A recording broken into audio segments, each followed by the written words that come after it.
Amigos do programa Direito e Cidadania, estamos de volta para o último bloco. Se você perdeu o primeiro e o segundo, não perca esse terceiro. Dr. Jorge Álvaro Gonçalves Cruz, diretor da Ciretran de São Vicente, fez alguns esclarecimentos, ficou algumas dúvidas. Esse pessoal que tem um monte de pontos, produção, sabe, Jorge, tem 300 pontos, sabe? Ficaram com a dúvida na questão, que o Jorge falou no primeiro bloco, da questão da pontuação. Explica para o telespectador, ficou a dúvida, a questão de pontuação de 20 pontos, quando passa um ano, como é que funciona esse... para ter novamente esses créditos, né, implantados na sua... O que acontece é o seguinte, Walter, por exemplo, cada infração ela tem a pontuação devida. Essa pontuação fica no prontuário do condutor durante um ano. Então, por exemplo, a pessoa cometeu uma infração só.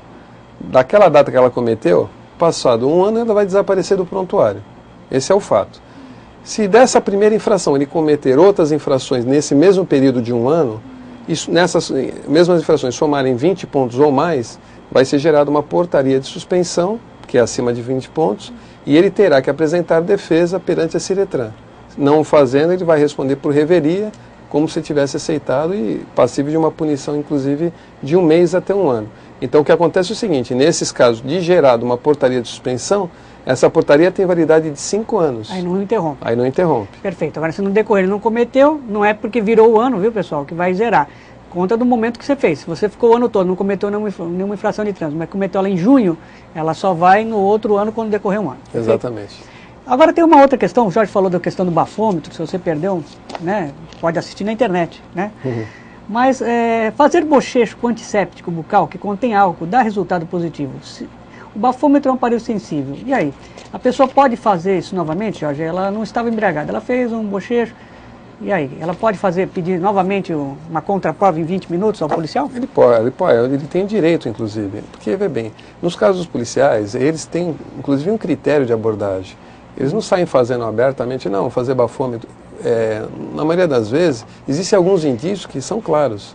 Alguns não, né? Alguns conseguem suportar claramente, apesar de estar sob efeito de álcool, você não consegue perceber, mas o próprio hálito, alguns gestos, a forma de falar, então os policiais já são experientes e realmente eles podem perceber. Em alguns casos que ocorram esse fato que você mencionou, logicamente tem que prevalecer sempre o bom senso, seja através do policial ou até mesmo do delegado que for apresentado a ocorrência. Perfeito. E tem as técnicas de abordagem, o Jorge trabalha em delegacia, sabe disso, trabalha de resgate, trabalha de abordagem, né? Você brigou com a mulher, você está no trânsito meio de mau humor, aí o policial para você vai fazer bafômetro? Não. Aí o policial vira para você e fala assim, olha, percebo que o senhor não está embriagado. Também tem isso. Às vezes ele joga para ver, ou então você responde, faço. Ele, não, você não precisa fazer. Tem as técnicas, não é isso? Com certeza. Fala, não vou fazer, mas se o senhor quiser que eu faça, eu faço. Aí o policial verifica, bom, acho que ele não está mesmo, então...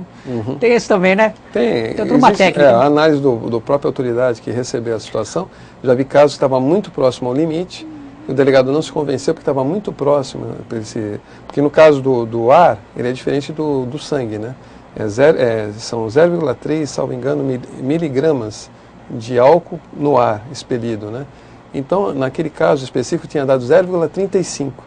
O próprio delegado não se convenceu, achou mais viável, mais cauteloso, inclusive, que fosse coletado o sangue, a pessoa concordou com isso, não foi elaborado o flagrante, foi aguardado, inclusive, depois o laudo e apurado no transcorrer do inquérito. Perfeito. Não pode de pronto também já autuar a pessoa também, né? Tem que ter a cautela e tem que ter a análise. Vou falar de uma coisa mais amena, né, Jorge?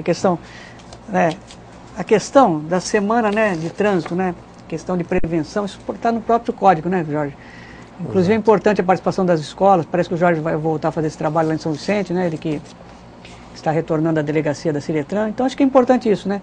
Prevenir ainda é melhor do que fazer os recursos. Com certeza, a prevenção é tudo em trânsito, você tem que ter a cautela. E a Semana Nacional de Trânsito, que nem você citou, Walter, realmente é previsto no Código de Trânsito Brasileiro, no artigo 326. Todo ano existe um tema formulado pelo Denatran e pelo CONTRAN, né? Nesse ano vai ser Educação no Trânsito, é um tema muito abrangente, que é justamente para evitar esse caos que está ocorrendo. Porque nós temos uma faixa de 35 mil mortes por ano em decorrência de acidentes. Fora essa quantidade decorrente diretamente do acidente, temos também aqueles casos que vinculam homicídios em decorrência do acidente, em decorrência de uma discussão. Então a educação no trânsito é primordial. Nós estamos com uma crise ética, que nem eu já havia citado inicialmente, na própria condução. Não sei se a pessoa tem que entender que tem que respeitar os direitos dos outros, que ali é uma área coletiva. Então ele tem que despojar de qualquer tipo de sentimento de revolta que eventualmente a pessoa possa ter e analisar que ali onde ele está, a responsabilidade dele é muito grande, porque envolve não só a vida dele, como os demais familiares, amigos e pessoas que realmente se utilizam da malha viária. Então a educação do trânsito, apesar de ser um tema muito abrangente, é muito importante porque justamente puxa essa análise que a pessoa tem que ter.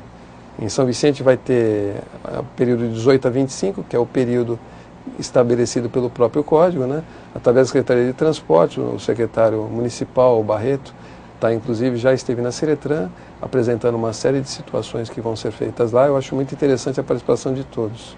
Olha, isso me lembrou, não vou falar o nome do delegado de São Vicente, que uma vez ele discutiu, o rapaz discutiu, ameaçou ele no trânsito, fechou, ele foi atrás do rapaz, esperou ele entrar na sua residência, aí parou, desceu e falou, olha, eu sou delegado de polícia, você pensou se eu fosse fazer que nem você fez, eu ando armado e tal, o cara, me desculpa e tal. Então é importante isso, infelizmente as pessoas acabam levando todos os seus problemas para o trânsito, né, Jorge? E as ruas estão estreitando cada vez mais, né, quer dizer, os carros cada vez mais para a rua, e o espaço é o mesmo, né, não tem? O espaço é o mesmo, a pessoa tem que se condicionar, inclusive, por exemplo, a relação interpessoal, que é uma das matérias até da reciclagem, a pessoa que eventualmente tem a carta suspensa, uma das matérias, além de direção defensiva, noções de primeiros socorros, aspectos de Código de Trânsito Brasileiro, é também a relação interpessoal.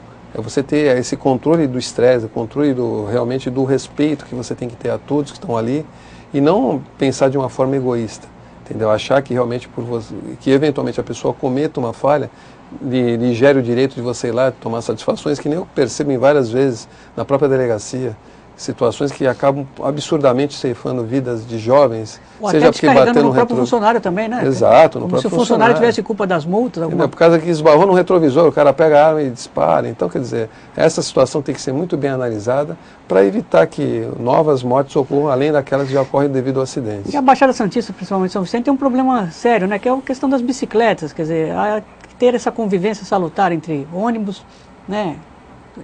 Os transportes, os caminhões também são importantes, sem eles a gente também não consegue ter o nosso abastecimento, e as bicicletas, que na nossa região, né? Está havendo uma preocupação muito grande nessa região metropolitana, você percebe, Walter, a quantidade de ciclovias que foram construídas, inclusive em São Vicente, interligando a partir de São Vicente, Santos e Praia Grande. Isso é uma preocupação da própria prefeito municipal, que eu acho muito importante, porque não tem como você esconder embaixo do tapete. Realmente, os condutores de bicicleta têm o mesmo direito, inclusive até mais, porque não sei se você sabe, todo condutor de veículo tem que respeitar uma distância de 1,5 m. Isso, inclusive, gera uma multa, caso a pessoa não respeite. E todos fazem parte da mesma malha, que nem você falou. Cada vez está menor e a quantidade de veículos aumenta. Você sabe que é inviável hoje essa questão. Agora, vou provocar o Dr. Jorge pela sua competência. Você vê que hoje em dia, tantos carros na rua, cada vez fica pior. O congestionamento em São Vicente, às vezes vai desembocar em Santos. Como é que você vê que se uma hora tiver que ter um assunto polêmico, seja um rodízio aqui na nossa Baixada, Jorge? Que uma hora não tem outro jeito. Olha, eu acho que realmente tem que ser avaliado. Não é de se descartar, não. Porque realmente chega, que nem falava, uma vez uma pessoa comentou comigo, o roxo, né? E a pessoa não sabia expressar que realmente a hora do rush, né? Ele queria dizer que era o rush, que ele não suportava mais o roxo, né? Até eu entender que era o rush, né? Aí realmente a gente nota que a cada vez fica pior. Eu acho que mais para frente vai ter que ser realmente avaliada essa questão. É importante, é um tema difícil, mas que não pode ser relegado. Perfeito, Jorge. Sabia que o programa ficar curto, eu queria fazer outras perguntas, doutor Jorge, já está convidado para vir outras vezes, mas deixe para a sua conclusão final, viu? Lhe agradecendo. Tá ótimo, eu agradeço o seu convite, Walter. Eu nutro uma amizade muito grande por você, um respeito muito grande, te conheço há muitos anos. Estou aqui para atender sempre que você me convidar, vai ser um prazer eu retornar aqui ao programa e colocar algumas questões que eu acho que são importantes serem explicadas à população, porque hoje em dia a carta é muito importante, a pessoa precisa da carta, ele tem que saber a responsabilidade que tem, e estou aqui porque você me chamar no momento que for necessário. Obrigado, Jorge. Já um abraço ao pessoal lá da Ciretran, o Ângelo, tá? E a você, nosso telespectador, infelizmente o programa acabou. Mas você pode acompanhar o programa na internet, né? No nosso site, que a produção coloca. O programa Direito e Cidadania é assim, feito com carinho para você e sem juridiquês. Até a próxima semana.